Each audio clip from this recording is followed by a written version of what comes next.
economy, not talking about religion of Islam.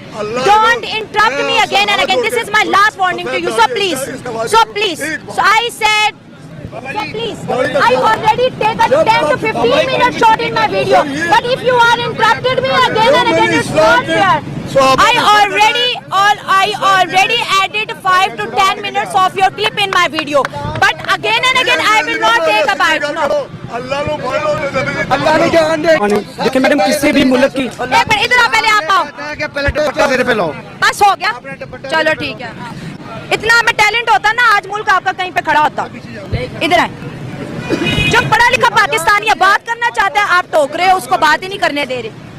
अभी देखिए सुनने वाले यहाँ पर बहुत ज्यादा है जो प्रोग्राम को सुनते हैं, लेकिन बात करने वाले जो है बहुत कम है।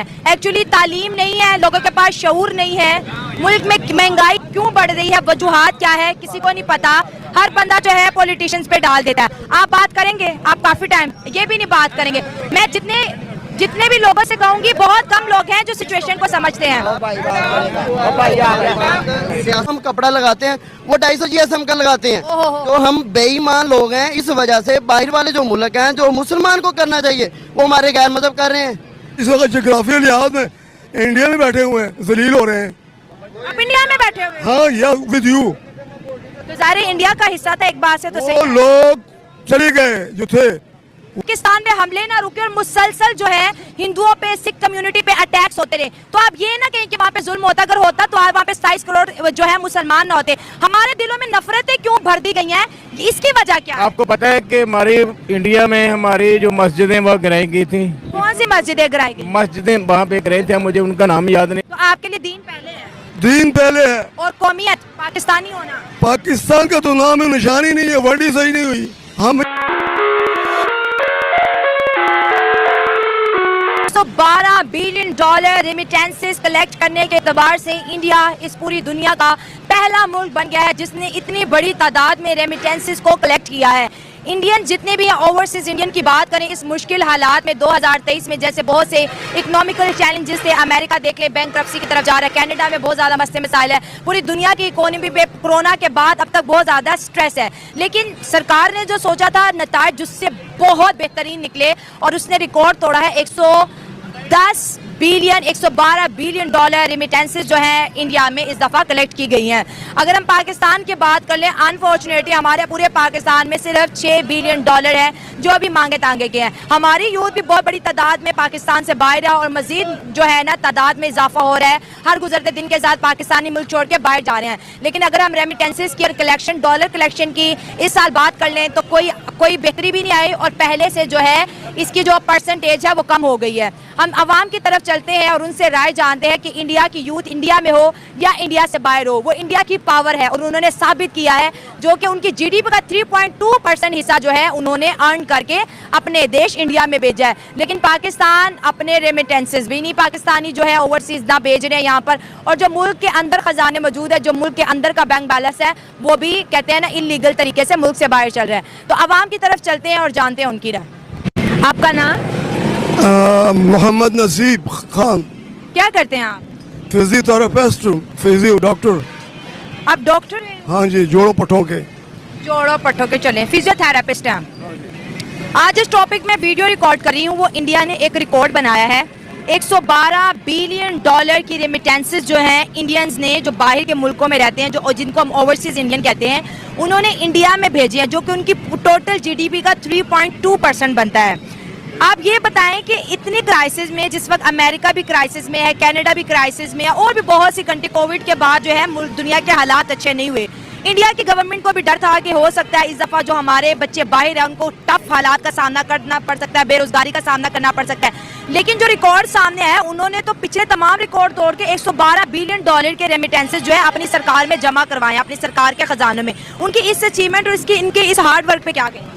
हाँ, अपने मकसद को ना समझ सके, अपने आप को ना समझे कि दयार इश्क में अपना मकाम पैदा कर, हर सुबह नया शाम पैदा कर। आजकल हमारे जो पाकिस्तानी भाई मुसलमान हैं, झूठ बोलते हैं, माँ बाप की इज़्ज़त नहीं करते हैं, कोई रिस्पेक्ट नहीं करते। ऐसे नाम के मुसलमान हैं, वो काम के मुसलमान अशरा मुबशरा सहाबा इकराम थे, वो है। पाकिस्तान का इतना बुरा हाल हो चुका है और इंडिया का भी बुरा हाल हो चुका है, ये नहीं कि नहीं, क्योंकि हमने अल्लाह का कलाम को छोड़ दिया। वहाँ पर क्या हालात खराब है और आपको क्या पता है? इंडिया पे ये हालत खराब है कि इंडिया जो है बुत परस्त है, हम बुत शिकन है।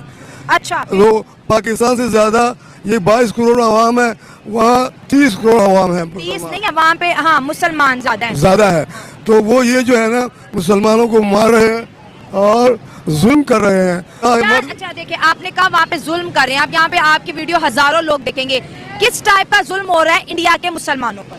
सब मुल्कों को पता है, ऑफ द वर्ल्ड, अमेरिका को भी पता है, लंदन और चाइना, इन सब लोगों को पता है कि पाकिस्तान में क्या हो रहा है, ये कश्मीर में क्यों लोग मर रहे हैं। कोई है वह कोई बात कि कश्मीर हमारा है? वर्ल्ड ही सही नहीं हुई, 28 सूबे हिंदुस्तान ने लिए, मैं 1971 की बात कर रहा हूँ, हमें 4 वो दे दिए। 1947 में पार्टीशन, हाँ पार्टीशन। मैं खुद फौज में रहा हूँ 71 की जंग में 2 साल, बटालियन एयरफोर्स। मेरे जनरल का नाम था जनरल मेहंदी हुसैन। अच्छा, दुनिया से चले गए। नाम तो ये भी कहता है कि झूठ ना बोलो, तो क्या हम झूठ बोलने से बाज आते हैं? हम जो है बार बार, अभी आपने भी कहा कि इंडिया के मुसलमान, ये सब ऑडियंस सुन रही है कि वहाँ पे जुल्म होता है। अगर जुल्म होता तो वहाँ की जो पॉपुलेशन है 27 करोड़ 30 करोड़ होती, बताएं जरा मुझे। हाँ जी, मुसलमानों की तादाद वहाँ से ज्यादा है, यहाँ पाकिस्तान से ज्यादा है। तो फिर झूठ तो नहीं बोलना चाहिए। अभी देखिए, हम उनकी तरक्की की बात करें, हम जितने भी पाकिस्तानियों से बात करते हैं, इंडिया हमारा हमसाया मुल्क है, ठीक है, तो क्या होता है कि कोई उनकी अगर अच्छी बात, तो आज मैंने आपको बताया कि उन्होंने 112 बिलियन डॉलर के रिमिटेंसेस जो है अपनी सरकार को भेजे हैं कमा के। आप उस तरफ नहीं आते, आप हिंदू मुस्लिम करना शुरू हो जाते, क्या वजह है? अब वजह यह है कि हम सवाब के चक्कर में लगे हैं, हमें कलमा तैयबा को, दीन को आगे पहुँचाना है। तरक्की नहीं करनी, काम शाम नहीं करना। तरक्की तभी होगी जब शरीयत नाफिज होगा, मोहम्मद रसूलुल्लाह सल्लल्लाहु अलैहि वसल्लम की शरीयत पर चलेंगे, अल्लाह का होगा। इंडिया के जो नौजवान है जो मुल्क से बाहर जाते हैं, अब उन्होंने एक वर्ल्ड रिकॉर्ड बनाया कि 112 बिलियन डॉलर उन्होंने बाहर के मुल्कों से कमा के अपने मुल्क इंडिया भेजे हैं। दुनिया में आज तक कोई भी मुल्क जो है इतना पैसा बाहर से ज़्यादा जॉब करते हैं, सैलरीज मिलती है, अपने मुल्क उन्होंने भेजा है, जो उनकी जीडीपी का 3.2% हिस्सा बन गया है। आप ये बताएं कि इंडियंस अगर इंडिया में रहते हैं या मुल्क से बाहर रहते हैं, वो मेहनत करते हैं और मेहनत करके पैसा अपने मुल्क में, अगर वो मुल्क के हैं तो भी इंडिया में है तो भी इंडिया को फायदा दे रहे हैं, इंडिया से बाहर है तब भी वो इंडिया को फायदा दे रहे हैं। बिस्मिल्लाहिर्रहमानिर्रहीम। कुर्बान अली मेरा नाम है, इय्याका नअबुदु व इय्याका नस्तईन। मेरा मुल्क पाकिस्तान है, मैं पाकिस्तान में as a cook professional job करता हूँ, मेरी 65,000 सैलरी है। जबरदस्त। मेरे 2 बच्चे हैं, मेरी फैमिली है, मेरा 65,000 में मेरा पाकिस्तान में रह के गुजारा नहीं होगा। मेरा बिजली का घर का बिल जो है वो 25 से 30 हज़ार रुपया आ रहा है। जो हमारे ओवरसीज भाई हमारे मुल्क पाकिस्तान से बाहर गए हैं, वो हमारे से ज़्यादा मशक्क़त वहाँ पे करते हैं, हमारे से ज़्यादा वो जो है ना वो पैसा कमा रहे हैं। पाकिस्तान में क्यों नहीं भेज रहे? हमारे पाकिस्तान में नाकिस पॉलिसियों की वजह से जो सियासतदानों ने हमारे मुल्क पाकिस्तान का बेड़ा गर्क किया हुआ है, उसकी वजह से हमारे मुल्क के ऊपर बाहर की मुल्क भी कोई जो है वो इसके ऊपर ट्रस्ट नहीं कर रहे। चाइना हमारा दोस्त है, चाइना अफगानिस्तान के साथ तजारत कर रहा है, हमारे पाकिस्तान के साथ क्यों नहीं कर रहा? ये आपने बड़ा जबरदस्त सवाल के अंदर हमारे पाकिस्तान के अंदर किस चीज़ की कमी है? ज़राअत मेरे मुल्क में है, तांबा मेरे मुल्क में है, सोना मेरे मुल्क में है, किस चीज़ की मेरे मुल्क में कमी है? अगर कमी है तो हम मुसलमानों के ईमान की कमी है और अकल की कमी नहीं है। अकल की कमी, जब ईमान की कमी है, बेईमानी है। हम मुसलमान हैं, मैं जॉब करता हूँ, हमारा जो फीस बनता है वो आउट ऑफ कंट्री जाता है, यूके जाता है, कनाडा जाता है। हम मुसलमान जो है वो हमारा ईमान नहीं है। हम सैंपल बनाते हैं 350 GSM का होजरी में, जब वो हमारे मुल्क पाकिस्तान से बाहर जाता है, जब ऑर्डर आता है तो वही जो हम कपड़ा लगाते हैं वो 250 GSM का लगाते हैं। तो हम बेईमान लोग हैं, इस वजह से बाहर वाले जो मुल्क हैं, जो मुसलमान को करना चाहिए वो हमारे गैर मजहब कर रहे हैं। हम ईमानदारी, हमारा जो दीन है वो भी बताता है, हमने झूठ नहीं बोलना है, ईमानदारी से हार्ड वर्किंग करनी है, हम वो ही नहीं करते। चले, आज हमारा टॉपिक इंडिया है, ठीक है, हम इंडिया और पाकिस्तान का कंपैरिजन कर रहे हैं। आप देखें कि उनकी इकोनॉमी भी 4 ट्रिलियन डॉलर की है, उनके बच्चों ने जो बाहर से कमाया वो 112 बिलियन डॉलर है। हमारे पाकिस्तान के पूरे पाकिस्तान में इस वक्त जो हमारे कौमी खजाना है उसमें 4 बिलियन डॉलर पड़ा है, क्या कहेंगे इस पे? नहीं, इस पे यही कहूँगा, जो इंडिया मुमालिक है वो भारत हमारे से बड़ा मुल्क है, बिग मुल्क। आप थोड़ा आगे आ जाए जी, ठीक है। उसकी इकोनॉमी हमारे से बेहतर होगी, उसकी जो ज़राअत है वो ज़राअत, उसकी पैदावार ज़्यादा है। पहले इंटरनेशनल मार्केट में पाकिस्तान का चावल जाता था एक्सपोर्ट होके, अब वो एक्सपोर्ट होके नहीं जा रहा, क्योंकि जो हमारी बाहर से दरामदात आती हैं उन पे हमने टैक्स इतना लगा दिया है, ना बाहर जाती हैं ना बाहर से पाकिस्तान में आती हैं।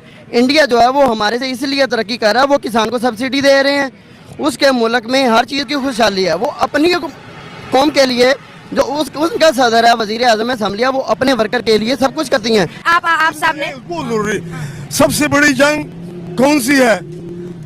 क्या आपको पता है कि सबसे बड़ी जंग कौन सी है? कौन सी है? सबसे बड़ी जंग ये है कि जंग ना की जाए, और जो दुश्मन लोग हैं, थोड़ा आप पीछे हो जाए, पीछे हो जो जाए, दुश्मन है, थोड़ा पीछे हो जाए। जो हमारे मुसलमानों के दुश्मन है, बाबा जी आप इतना दुश्मन जंग क्यों कर रहे हैं? ये कर रहा हूँ कि इनको ये सिर्फ ये बताना चाहता हूँ कि अल्लाह के वास्ते, खुदा के वास्ते अपने मकसद को समझो। तो आपके लिए दीन पहले है दीन पहले है और कौमियत